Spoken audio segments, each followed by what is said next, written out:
Hello बच्चों, स्वागत है आपका एक बार फिर अपने एपीएस साइंस कठू मैथ के यूट्यूब चैनल पे। तो बच्चों चैप्टर 7 हम पढ़ रहे थे और लास्ट हमने पढ़ा था टॉरॉइड। क्या पढ़ा था? टॉरॉइड हमने पढ़ा था। तो अब इसमें केवल एक टॉपिक बचा है, गैल्वेनोमीटर। गैल्वेनोमीटर, ठीक है।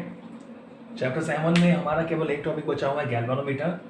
तो आज हम कुछ क्वेश्चंस करेंगे, ठीक है। उसके बाद हम इस लास्ट टॉपिक को अगली वीडियो में पूरा करेंगे। तो आज हम देखते हैं कुछ ऑब्जेक्टिव प्रॉब्लम्स देखते हैं आपके आरबीएससी के हिसाब से, ठीक है। थोड़ा रिवीजन हो जाएगा आपका। तो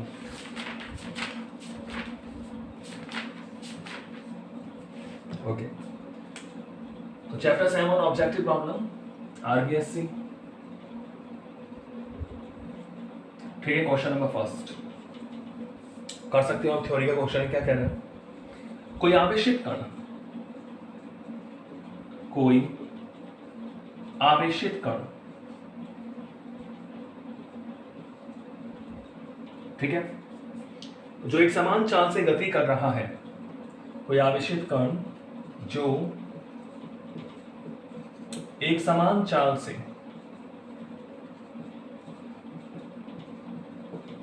गति कर रहा है, गति कर रहा है, ठीक है, उत्पन्न करता है। तो ये तो आप ऐसे ही बता सकते हो, उत्पन्न करता है। पहला क्वेश्चन है आपका ये, आपके सिलेबस के हिसाब से। कोई आवेशित कण जो एक समान चाल से गति कर रहा है, उत्पन्न करता है। तो ऑप्शन क्या दे रखे हैं आपको? ये ऑप्शन है केवल विद्युत क्षेत्र, ओनली इलेक्ट्रिक फील्ड, केवल विद्युत क्षेत्र। ऑप्शन नंबर बी केवल चुंबकीय क्षेत्र,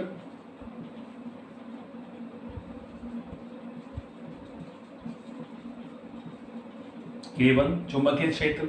ऑप्शन सी विद्युत क्षेत्र व चुंबकीय क्षेत्र दोनों, विद्युत क्षेत्र यानी ए वेक्टर, चुंबकीय क्षेत्र यानी बी वेक्टर दोनों। और ऑप्शन डी है ई व बी के साथ, यानी विद्युत क्षेत्र व चुंबकीय क्षेत्र के साथ विद्युत चुंबकीय तरंगे। तो ये तो हमने पहले चैप्टर में सीख लिया था, विद्युत चुंबकीय तरंगे। क्लियर है? तो बताइए, आपको पता है कि कोई आवेशित कण एक समान चाल से गति करता है, ठीक है, तो उसके कारण उत्पन्न होता है। बताइए आपको। देखो, आपको पता है कोई आवेशित कण मान लो क्यू, ठीक है, गति करेगा। v सा क्या है? कांस्टेंट है। तो हमें पता है कि अगर आवेश स्थिर होता, अगर आवेश स्थिर होता तो केवल क्या उत्पन्न होता? चुंबकीय क्षेत्र उत्पन्न होता। आवेश जब स्थिर होता है तो विद्युत क्षेत्र उत्पन्न होता है। केवल चुंबकीय क्षेत्र तो होता ही नहीं है, क्योंकि चुंबकीय क्षेत्र के साथ विद्युत क्षेत्र हमेशा बनता है, ई व बी दोनों। तो आपको पता है कि कोई आवेश जब नियत वेग से गतिशील करता है तो विद्युत क्षेत्र के साथ साथ और क्या उत्पन्न होता है? चुंबकीय क्षेत्र। तो आंसर क्या होगा? ऑप्शन नंबर सी, ई व बी दोनों। क्लियर है? और जब इसका वेग में परिवर्तन होगा तो विद्युत चुंबकीय तरंगे भी बनेंगी। तो ये पहला क्वेश्चन था।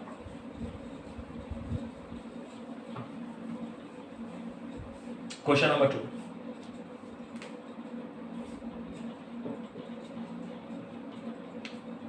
एक लंबे तथा सीधे धारावाही चालक तार से एक लंबे तथा सीधे धारावाही, एक लंबे तथा सीधे धारावाही चालक तार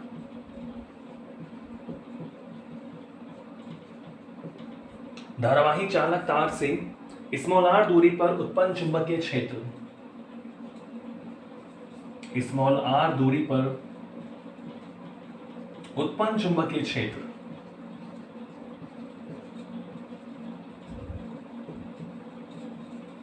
ठीक है, कह रहा है आपसे बी है, ठीक है, परिमाण दे दिया बी है। यदि तार में प्रवाहित धारा का मान नियत रखें, यदि तार में प्रवाहित धारा का मान, यदि तार में प्रवाहित धारा का मान नियत रखे, धारा को कांस्टेंट रखे, धारा का मान नियत रखे,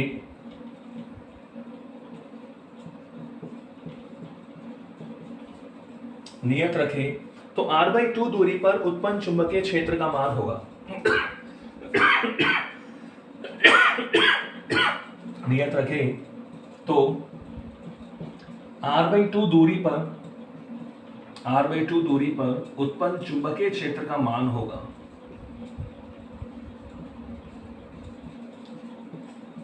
उत्पन्न चुंबकीय क्षेत्र का मान होगा। ये क्वेश्चन है। तो ऑप्शन क्या दे रखे हैं? ऑप्शन ए आपको दे रखा है कि भाई 2b होगा, ऑप्शन बी दे रखा है b/2 होगा, ऑप्शन नंबर सी दे रखा है b होगा, एंड ऑप्शन नंबर डी आपको दे रखा है b/4 होगा। ठीक है, तो ये क्वेश्चन है, एक लंबे तथा सीधे धारावाही चालक तार से स्मॉल r दूरी पर उत्पन्न चुंबकीय क्षेत्र कितना है? b है। यदि तार से प्रवाहित धारा का मान नियत रखे, धारा कांस्टेंट रखे और दूरी r/2 हो तो उत्पन्न चुंबकीय क्षेत्र का मान होगा। तो बच्चों आपको पता है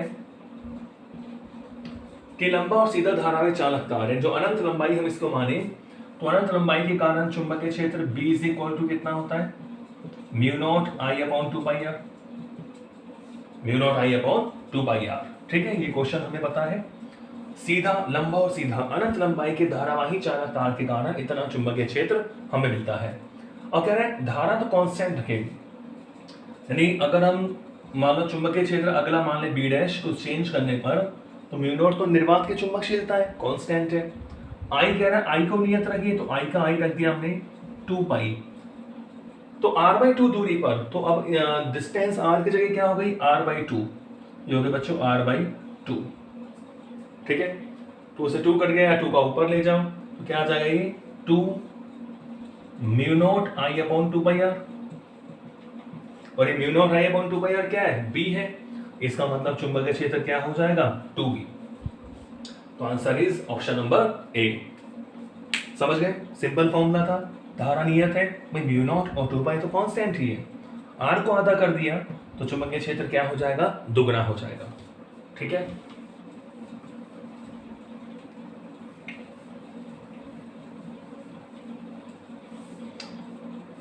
क्वेश्चन नंबर 3। क्वेश्चन क्या है? एक वृत्ताकार धारावाही कुंडली के केंद्र पर उत्पन्न चुंबकीय क्षेत्र का मान B0 है। एक वृत्ताकार धारावाही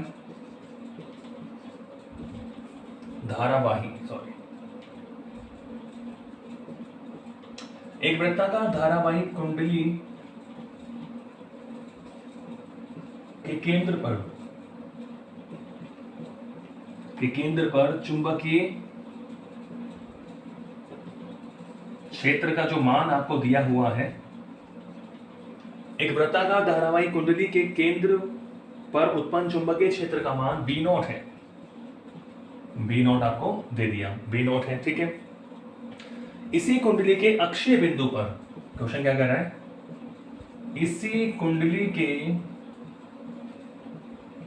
अक्षीय बिंदु पर, अक्ष क्या होता है? तल के लंबवत। इसी कुंडली के अक्षीय बिंदु पर,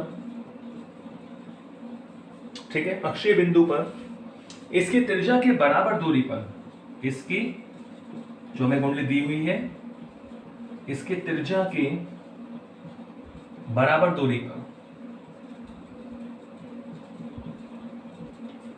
इसकी त्रिज्या के बराबर दूरी पर चुंबकीय क्षेत्र B है।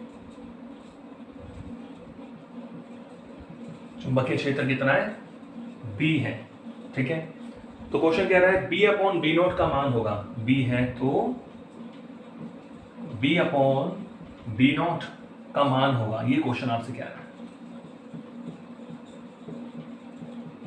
ठीक है भाई, तो ऑप्शन क्या दे रखा है? ऑप्शन है 1:2, ऑप्शन बी 1:2√2, ऑप्शन सी आपको दे रखा है 2√2:1, और लास्ट ऑप्शन डी आपको दे रखा है √2:1। तो कह रहे हैं वृत्ताकार धारावाही कुंडली के केंद्र पर उत्पन्न चुंबकीय क्षेत्र का मान B0 है। केंद्र पर चुंबकीय क्षेत्र कितना है? B0। इसी कुंडली के अक्षीय बिंदु पर कितना? इसकी त्रिज्या के बराबर, इसके त्रिज्या के बराबर दूरी पर चुंबकीय क्षेत्र कितना है? B है। तो क्वेश्चन के अकॉर्डिंग हम लिख सकते हैं कि भाई सेंटर पर चुंबकीय क्षेत्र कितना होता है? धारावाही वृत्ताकार कुंडली के केंद्र पर कितना चुंबकीय क्षेत्र होता है? μ0I/2R। Equation number first, B0 is equal to क्या हो गया? μ0I/2R। ठीक है, अक्ष की बात करें तो अक्ष पे दे रखा है भाई चुंबकीय क्षेत्र B है, तो फॉर्मूला हम जानते हैं कि B इज इक्वल टू, हमारा फेरे अगर अपन n ले तो फेरे भी लिख सकते हो, μ0 Ni लिख सकते हो इसे। अक्ष में बात करो तो अक्ष पर चुंबकीय क्षेत्र कितना होता है? μ0 Ni² A² प्लस x² की पावर 3/2। ठीक है, क्वेश्चन कह रहा है कि जो अक्षीय दूरी है बिंदु की वो त्रिज्या के बराबर है, यानी अक्ष पर दूरी होती है x, त्रिज्या होती है a। तो क्वेश्चन के अकॉर्डिंग आपको जैसे इसका मान तो b दिया हुआ है और μ0 Ni/A²/2, तो कह रहा है कि x बराबर a है, A² रख दिया मैंने 3/2। ये क्वेश्चन दिया हुआ है कि x is equal to a, त्रिज्या के बराबर दूरी पर। ठीक है, इसे सॉल्व करें, यहां से देखो हमें कितना मिलेगा? b is equal to μ0 Ni/A²/2। देखो A² प्लस A² क्या हो गया? 2A², 2A² की पावर 3/2। तो बच्चों यहां से b is equal to μ0 Ni/A²/2। 2 की पावर 3/2 का मतलब 2√2, और A² की पावर 3/2 का मतलब A³। ठीक है, देखो A² से Q कटेगा, A क्या बच जाएगा? तो यानी हमारे पास b इज इक्वल टू क्या आ गया? μ0 Ni/2 × 2 4, 4√2 × A। Equation number 2। समझ गए? x बराबर हमें a दिया हुआ था, अगर आपको डायरेक्ट फॉर्मूला याद नहीं है तो आप रख भी सकते हैं। ठीक है, ये पता होना चाहिए। तो μ0 Ni/4√2a आ गया। क्वेश्चन क्या पूछ रहा है कि b/b0 की वैल्यू बताओ, b/b0। तो हम b/b0 निकालें, आते हैं b/b0। तो b की वैल्यू तो कितनी है? μ0 Ni/4√2a इनटू, अब देखो b0 की वैल्यू मैं रख रहा हूं, तो μ0 Ni/2R है, चलो त्रिज्या हुआ a। ठीक है, क्योंकि हमने a मानी है त्रिज्या, तो यहां दे नहीं रखा r, तो आप चाहे a मान के कर लो, μ0 Ni/2a, क्योंकि त्रिज्या है ना r। तो क्या कैंसिल हो रहे हैं? μ0 Ni से μ0 कैंसिल हो गया, और a से a कैंसिल हो गया, 2 दूनी कितना हो गया? 4 हो गया। तो क्या बचा ये कि 1/2√2, बाकी सब तो कैंसिल हो गया। तो ऑप्शन क्या आएगा? Option number B, 1/2√2। क्लियर है? क्वेश्चन नंबर 4,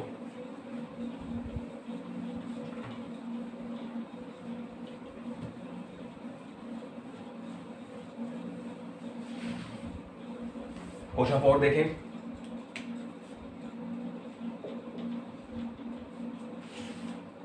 हाँ, क्वेश्चन 4 थ्योरी का है। क्या कह रहा है? हेल्महोल्ट्ज कुंडलियों का उपयोग किया जाता है, बताओ।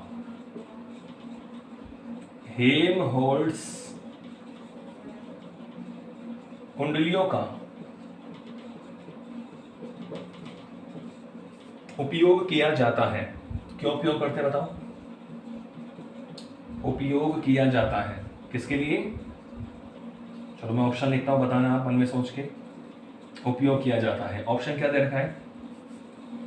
एक समान चुंबकीय क्षेत्र उत्पन्न करने में, एक समान चुंबकीय क्षेत्र उत्पन्न करने में,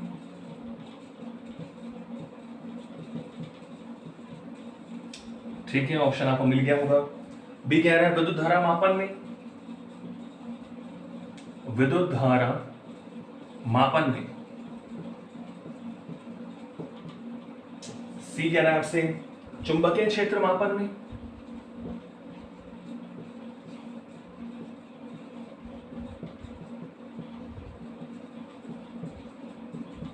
चुंबकीय क्षेत्र मापन में और विद्युत धारा की दिशा ज्ञात करने में। डी क्या करें आपसे विद्युत धारा की दिशा ज्ञात करने में।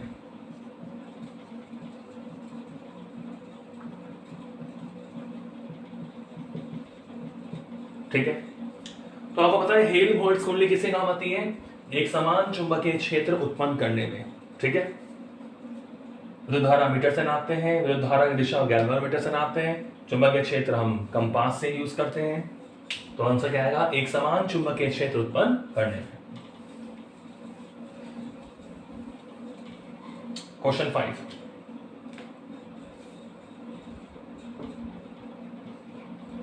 क्वेश्चन 5 का एक डायग्राम आपको बना रखा है। क्वेश्चन 5 क्या है? चित्रानुसार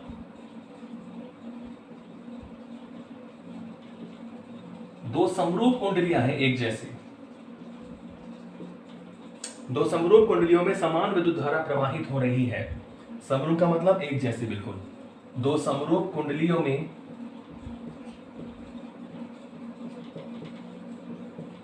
समान मान की धारा,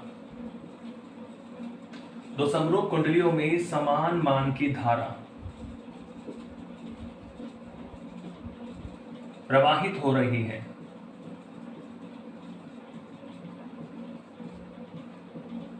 ठीक है, कुंडलियों के केंद्र उभयनिष्ठ तथा तल परस्पर लंबवत हैं। कुंडलियों के जो केंद्र हैं, कुंडलियों के केंद्र उभयनिष्ठ तथा जो तल है वो परस्पर लंबवत है।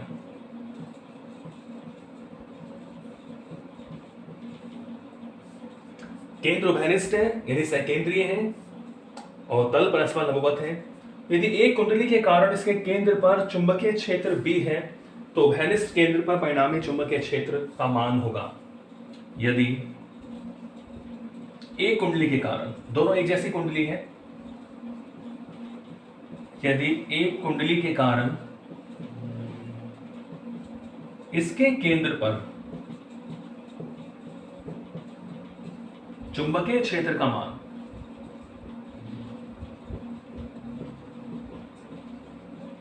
B है।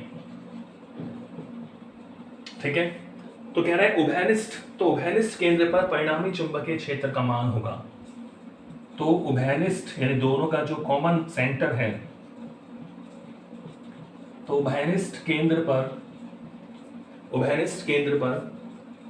परिणामी चुंबकीय क्षेत्र का मान होगा। उभयनिष्ठ केंद्र पर परिणामी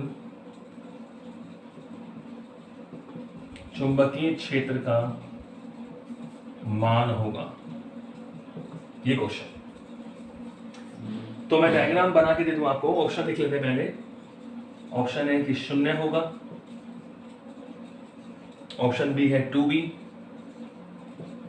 ऑप्शन सी है b/√2 और ऑप्शन डी है √2 × b। ठीक है, तो यहां दो कुंडलियां आपको दे रखी है, देखो इस तरह। एक कुंडली तो आपको ऐसे दे दी, ठीक है, कागज के तल के लंबवत है और इसका ये सेंटर हो गया और ये चुंबकीय क्षेत्र क्या हो गया? B। ठीक है भाई। और दूसरी कुंडली आपको बिल्कुल इसी तरह, ये दूसरी कुंडली हो गई, तो ये इसका तल हो गया, तो तल के लंबवत चुंबकीय क्षेत्र क्या हो गया? B। तो कह रहे उभयनिष्ठ सेंटर पर कितना चुंबकीय क्षेत्र होगा? O पर।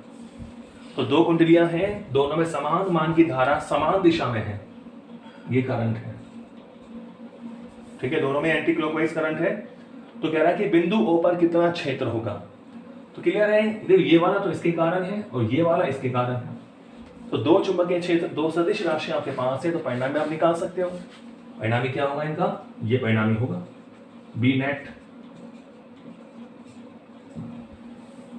ठीक है, फॉर्मूला होता है ना आर इज इक्वल टू, क्या फॉर्मूला होता है, चूंकि परिणामी सदिश के परिमाण का फॉर्मूला क्या होता है, R is equal to P square plus Q square plus 2pq cos theta. ठीक है, तो यहां आप देख रहे हैं कि P आपके पास क्या है B, Q भी क्या है B, और थीटा क्या है दोनों के बीच में 90 डिग्री। तो सदिश इनका परिणामी निकाल रहे हैं, तो आपको जो नेट चुंबकीय क्षेत्र है बी नेट, वो क्या मिल जाएगा, root B square plus B square. cos 90 क्या होता है 0, तो root B square plus B square कितना हो गया, रूट 2b स्क्वायर। तो जो परिणामी चुंबकीय क्षेत्र है वो B net is equal to क्या मिलेगा, रूट 2 इंटू बी। ठीक है, ये मिलेगा परिणामी चुंबकीय क्षेत्र रूट 2 इंटू बी। क्लियर। तो दो सदिश थे जो लंबवत है, तो रूट उन दोनों के स्क्वायर को जोड़ के रूट ले लेते हैं, रूट 2 इंटू बी। तो क्वेश्चन 5 था।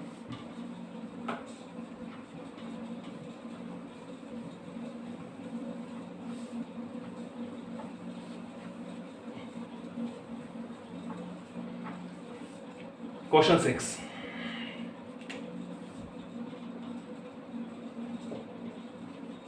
क्वेश्चन 6 आपसे कह रहा है समान वेग से समरूप चुंबकीय क्षेत्र में लंबवत, समान वेग से समरूप चुंबकीय क्षेत्र, समान वेग से समरूप चुंबकीय क्षेत्र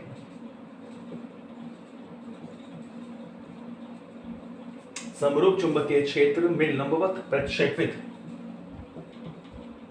में लंबवत प्रक्षेपित यानी गति कर रहे हैं, प्रक्षेपित निम्न में से किस कण पर सर्वाधिक बल लगेगा, प्रक्षेपित निम्न में से किस कण पर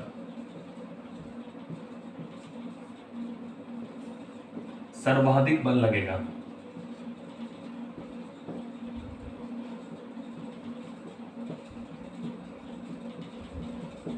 ये क्वेश्चन।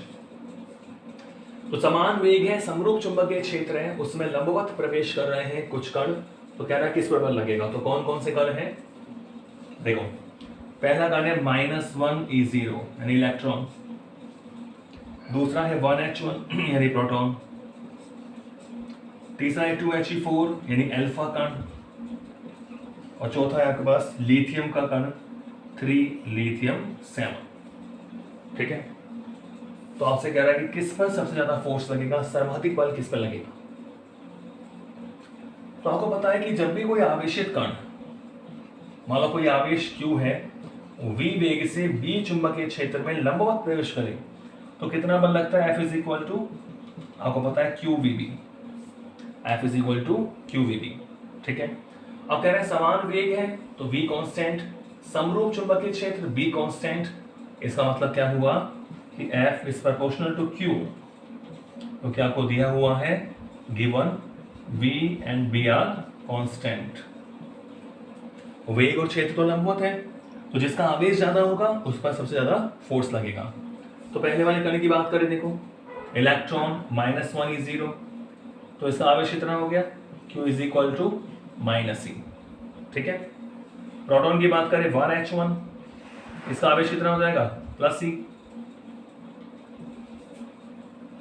ऐसे में अल्फा कण की बात करूं 2He4, तो इस नाभिक का आवेश क्या होगा, Q is equal to +2E।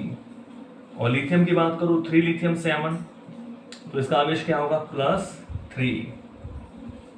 ये कैसे लिख रहा हूं मैं, कोई भी नाभिक होता है X Z A, तो नाभिक में प्रोटॉनों की संख्या होती है Z, तो ये जो है Q इज इक्वल टू क्या होता है, नाभिक का आवेश +Z।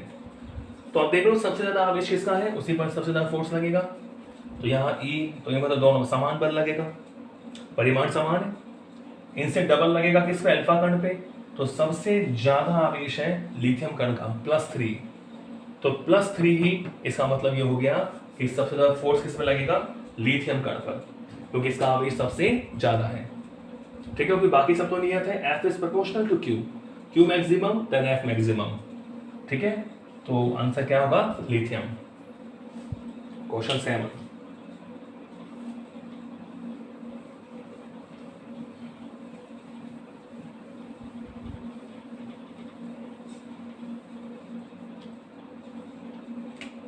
देखिए क्वेश्चन 7 देखिए। क्वेश्चन 7 आपसे कह रहा है कि एक विद्युत मेंस के, कोई सप्लाई आपको दे दी, एक विद्युत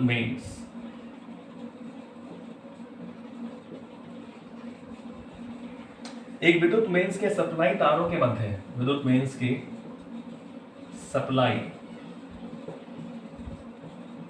तारों के मध्य, एक विद्युत मेंस के सप्लाई तारों के मध्य दूरी 12 सेंटीमीटर है। मतलब दो तार हो गए जो समांतर होते हैं, और जो सप्लाई में लाइन जाती है तार पैरेलल होते हैं, उसमें एक विद्युत मेंस के सप्लाई तारों के मध्य दूरी कितनी है? 12 सेंटीमीटर। दूरी 12 सेंटीमीटर है। ये तार प्रति एकांक लंबाई, क्वेश्चन क्या कह रहा है? ये तार प्रति एकांक लंबाई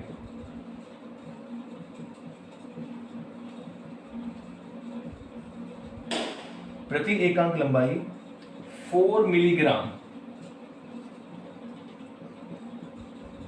ठीक है 4 मिलीग्राम। बुक में इस तरह दे रखा है 4 mg, तो आप इसे mg भार वाला मत समझ लेना, ये मिलीग्राम है। प्रति एकांक लंबाई 4 मिलीग्राम भार अनुभव करते हैं। तो कई बार 4 mg भार लगता है, तो मिलीग्राम है इस क्वेश्चन के हिसाब से। ये तार प्रति एकांक लंबाई 4 मिलीग्राम भार अनुभव करते हैं, भार अनुभव करते हैं।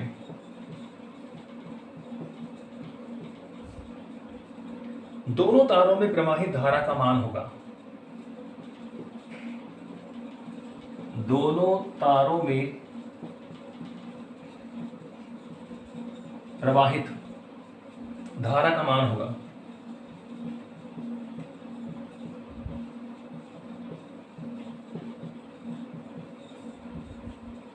ये क्वेश्चन है, क्वेश्चन क्या दे रखा है? 0 यानी कोई धारा प्रवाहित नहीं होगी। 4.85 मिली एम्पियर, एम्पियर 4.85 एम्पियर। अगला है 4.85 मिली एम्पियर, और ऑप्शन नंबर डी आपको दे रखा है 4.85 इंटू 10⁻⁻⁴ एम्पियर।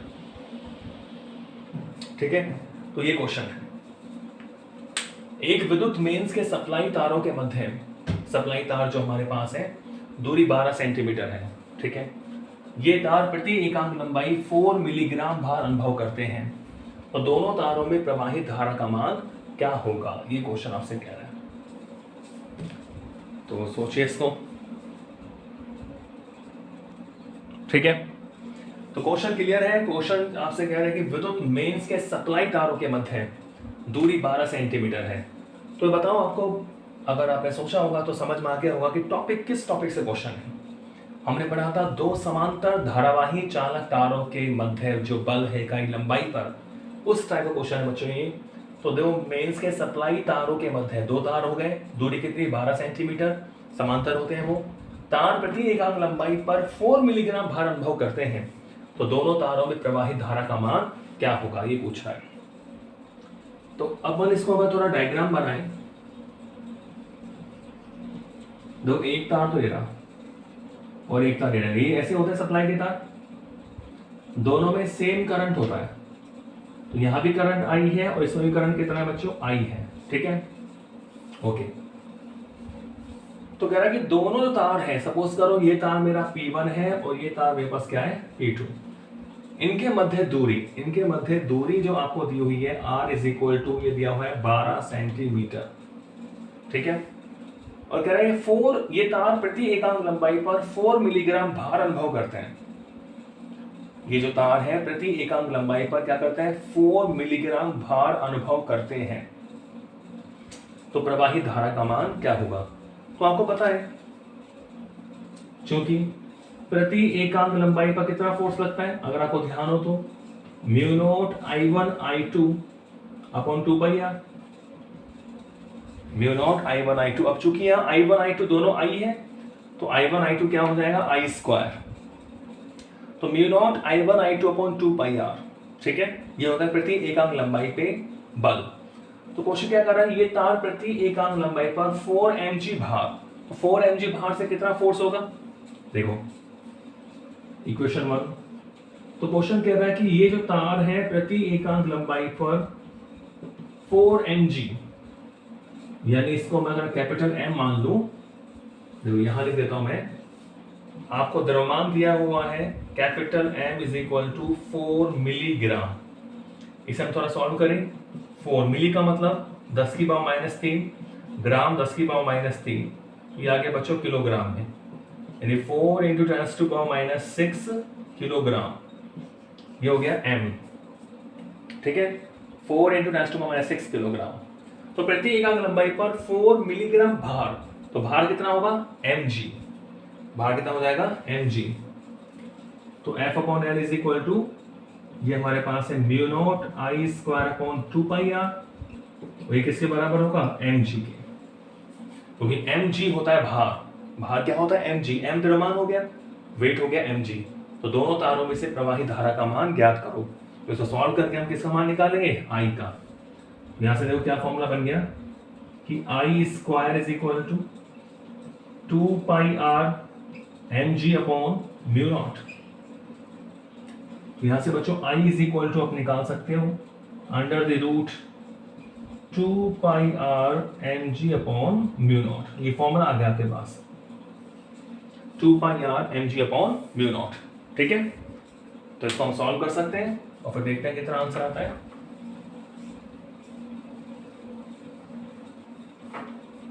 समझ गए ना, प्रति एकांक लंबाई पे फोर्स दे रखा है mg और हमें पता है कि जो फॉर्मूला होता है mu not I1 I2 upon 2πr।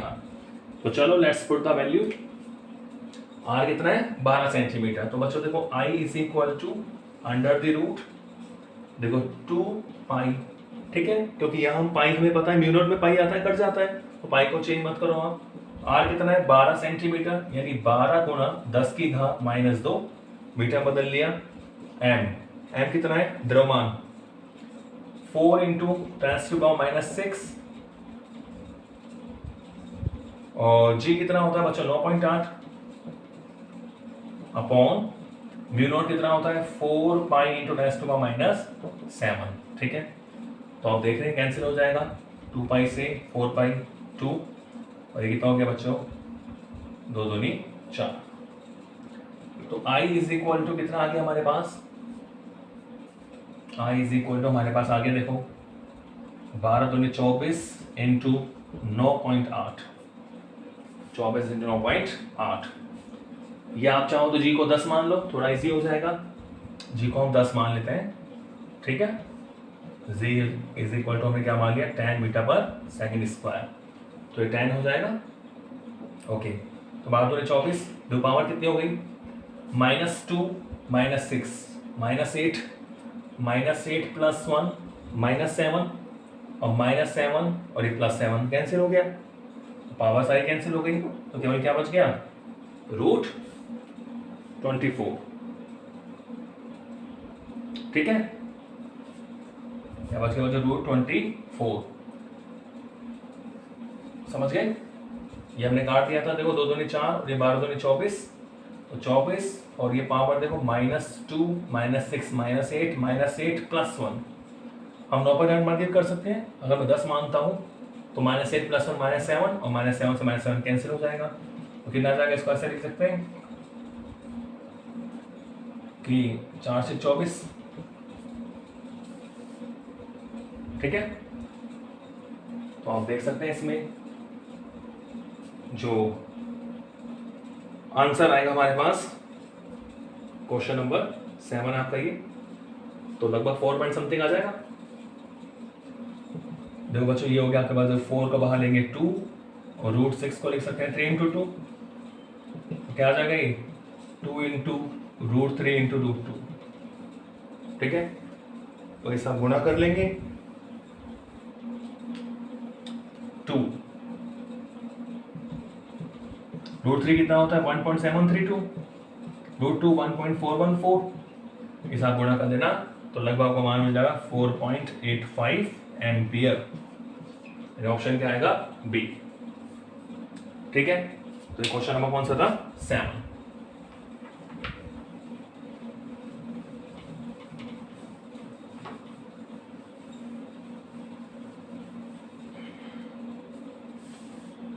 Question number 8 देखें।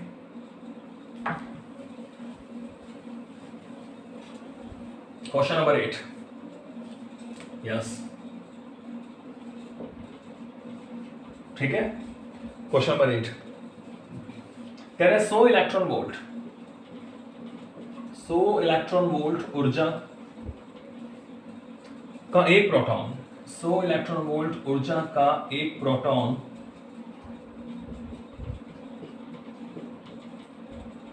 10⁻⁴ टेस्ला के चुंबकीय क्षेत्र में 10⁻⁴ टेस्ला के चुंबकीय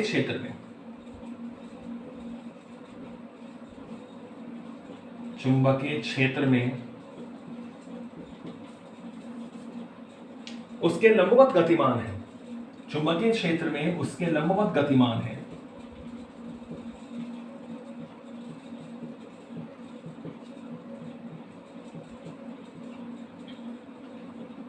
उसके लंबवत गतिमान है। प्रोटॉन की साइक्लोट्रॉन आवृत्ति, प्रोटॉन की साइक्लोट्रॉन, पढ़ा है ना साइक्लोट्रॉन? प्रोटॉन की साइक्लोट्रॉन आवृत्ति ज्ञात करो।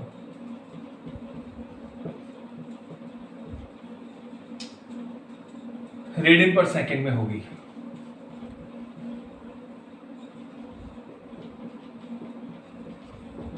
ये क्वेश्चन, प्रोटॉन की साइक्लोट्रॉन आवृत्ति रेडियन पर सेकंड में होगी। ठीक है, ओके। तो ऑप्शन क्या दे रखा है आपको? Option number A 2.80 into 10⁻⁶ radian पर सेकंड। ऑप्शन बी दे रखा है 9.6 इंटू 10⁻3। ऑप्शन सी आपको दिया हुआ है 5.6 इंटू 10⁻⁶। और ऑप्शन डी आपको दिया हुआ है 1.76 इंटू 10⁻⁶। ठीक है, तो ये आपको ऑप्शन दिए हुए हैं। तो बताइए कैसे करोगे? 100 इलेक्ट्रॉन वोल्ट एनर्जी का एक प्रोटॉन जो है वो 10⁻⁴ टेस्ला के चुंबकीय क्षेत्र में गतिमान है। 10⁻⁴ टेस्ला के चुंबकीय क्षेत्र में गतिमान है, उसके लंबवत गतिमान है। ठीक है, प्रोटॉन की साइक्लोट्रॉन आवृत्ति क्या होगी? तो बच्चों आपको पता है फॉर्मूला क्या होता है। देखो, आवृत्ति का फॉर्मूला क्या होता है? n = qB/2πm। ठीक है, फॉर्मूला याद होना चाहिए आपको। आवृत्ति का फॉर्मूला क्या होता है? qB/2πm। लेकिन ये पूछना है क्या? कोणीय आवृत्ति। कोणीय आवृत्ति होता है ओमेगा। ओमेगा बराबर होता है 2πn। तो 2πn कितना है बचेगा यहाँ पर? qB/m। qB/m। बात हो रही है प्रोटॉन की, तो प्रोटॉन के लिए प्रोटॉन का आवेश कितना होगा? 1.6 इंटू 10⁻19 कूलम। प्रोटॉन का मास कितना होगा? 1.672 इंटू 10⁻⁻27 kg। ठीक है, मैग्नेटिक फील्ड आपको दिया हुआ है B = 10⁻⁴ टेस्ला। तो सारी वैल्यूज आपको दे रखी है, तो आप ओमेगा निकाल सकते हो रेडियन पर सेकंड। आवृत्ति किस में होती है? चक्कर पर सेकंड। ठीक है, ओमेगा रेडियन पर सेकंड। तो इसलिए हमारे पास ओमेगा = क्या बनेगा? Q कितना है? 1.6 इंटू 10⁻19 इंटू B है 10⁻⁴ टेस्ला, और M कितना होता है? 1.672 इंटू 10⁻27। ठीक है, तो इसको हम सॉल्व करें तो ओमेगा = तो बताओ भाई, ओमेगा = देखो -19 -4 -23 हो गया। ठीक है, तो ऊपर क्या बचेगा हमारे पास? माइनस, नीचे कितना? -27। तो इसको मैं ऐसे लिख दूं, पहले पावर से सॉल्व कर लिया करो आप। 1.6/1.672 into 10⁻⁻19 -4 + 27, ठीक है। तो कितना आ गया ओमेगा इज इक्वल टू, वो दिख ही रहा होगा, लगभग 9 पॉइंट समथिंग आ जाएगा, यानी 1.6/1672 इंटू 10⁻, तो 19 और 4 कितना हो गया, माइनस का 23 + 27, ठीक है। तो कितना बच गया, 10⁻4, ठीक है भाई, 10⁻4।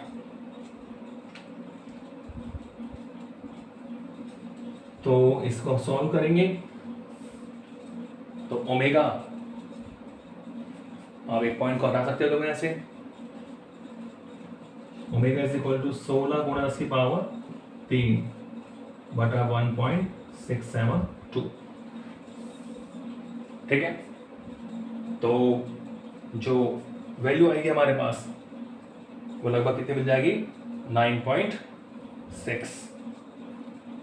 जस्ट आप 16 भाग दोगे 1.6 का, वैल्यू क्या मिलेगी आपको, 9.6 इंटू 10⁻3। तो ऑप्शन क्या होगा, बी। इसको सॉल्व करोगे तो कितना मिल जाएगा, ओमेगा 9.6 इंटू 10⁻3 रेडियन पर सेकेंड, ठीक है ना। गुणा भाग तो सीख जानते हो, तो ये हो गया ओमेगा, ठीक है। Next question number 9।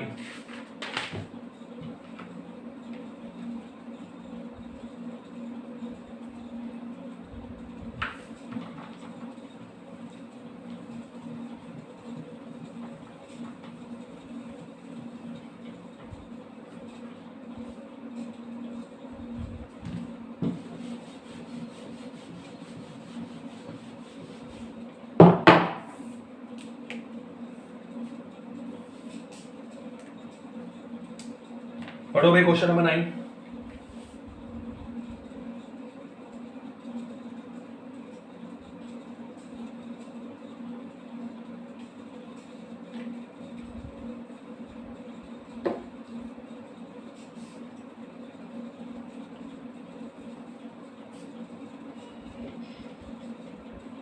क्वेश्चन 9 क्या कह रहे हैं, हाँ क्वेश्चन 9 देखो गैल्वेनोमीटर का है, वो हम नहीं करेंगे, तो हमने गैल्वेनोमीटर नहीं पढ़ा।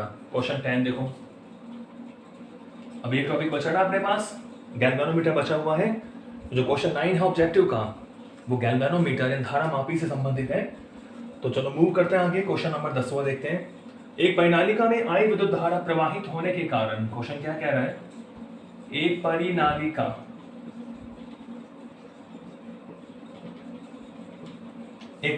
में आई विद्युत धारा, कैपिटल आई विद्युत धारा प्रवाहित, कैपिटल आई विद्युत धारा प्रवाहित होने के उत्पन्न, विद्युत धारा प्रवाहित होने से उत्पन्न चुंबकीय क्षेत्र,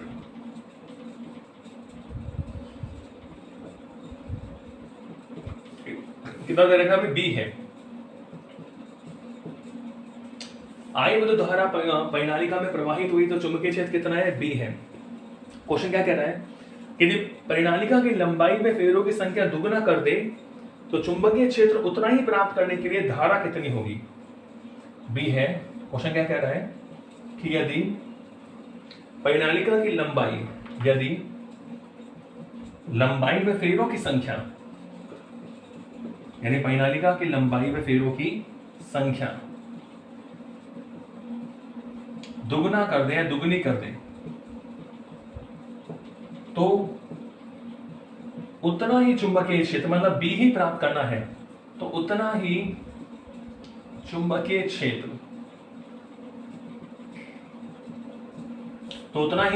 क्षेत्र प्राप्त करने के लिए धारा कितनी प्रवाहित करनी होगी,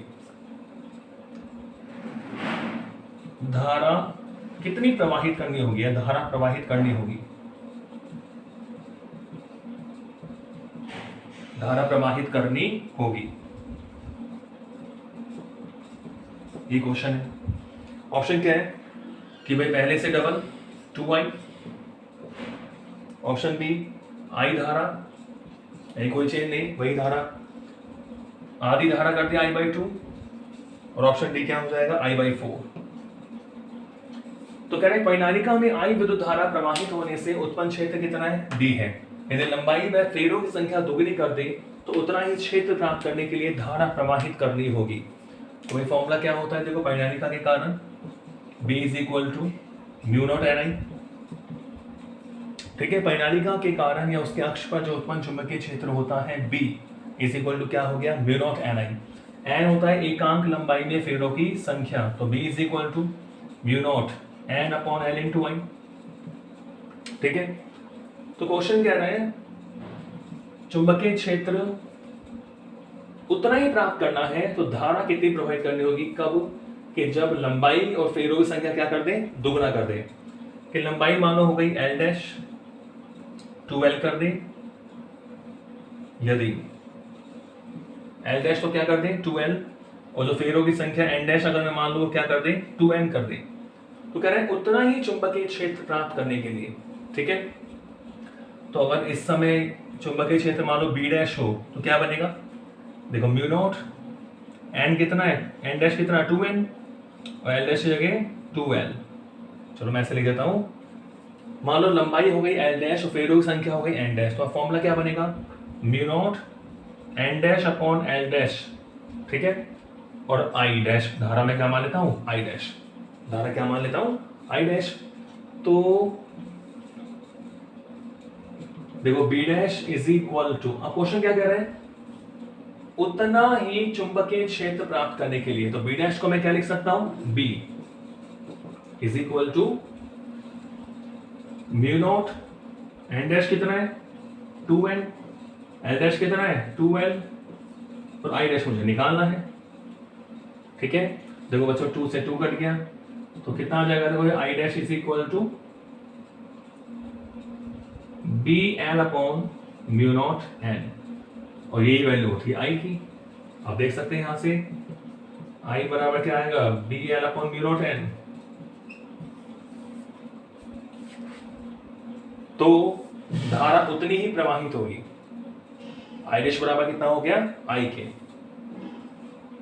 तो ऑप्शन नंबर क्या होगा B, यानी कोई फर्क नहीं पड़ेगा अगर आप लंबाई दुगनी कर दो और फेरों की संख्या दुगनी कर दो, तो देखो 2 से 2 कट जाएगा, कोई फर्क नहीं पड़ेगा। ठीक है, तो उतनी धारा से हमें उतना ही चुंबकीय क्षेत्र मिल जाता है, क्योंकि लंबाई और फेरों की संख्या जो है वो अनुपात में है, वो कट जाता है।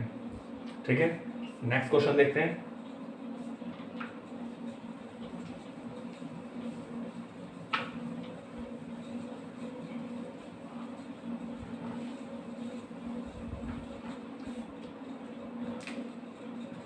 क्वेश्चन नंबर 11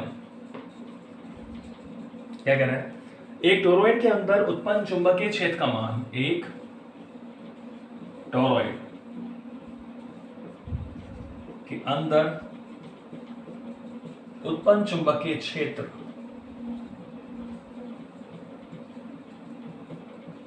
का मान कैपिटल B है।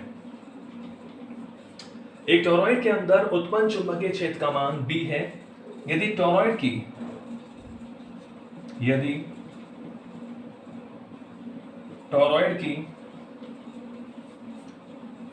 के एकांक लंबाई में फेरों की संख्या, यदि टोरॉइड के एकांक लंबाई में फेरों की संख्या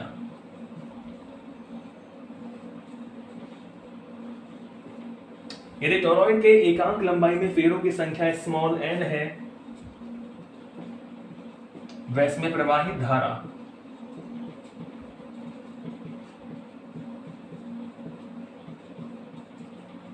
स्मॉल n है, वैसे प्रवाहित विद्युत धारा कैपिटल I हो, तो इसके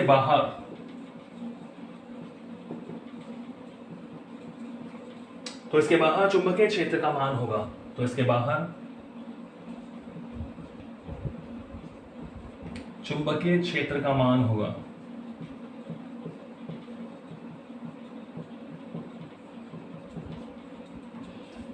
ठीक है, तो बताइए आपको ऑप्शन क्या दे रखा है भाई, बी होगा क्या, ऑप्शन बी क्या दे रखा है B/2 होगा क्या, ऑप्शन सी दे रखा है 0 होगा क्या, 0, और लास्ट ऑप्शन आपको क्या दिया हुआ है 2 भी होगा क्या। तो आपको पता है परिनालिका के बाहर चुंबकीय क्षेत्र 0 होता है, ऐसे ही टोरॉइड के बाहर भी चुंबकीय क्षेत्र क्या होता है 0। तो आंसर क्या आ जाएगा 0।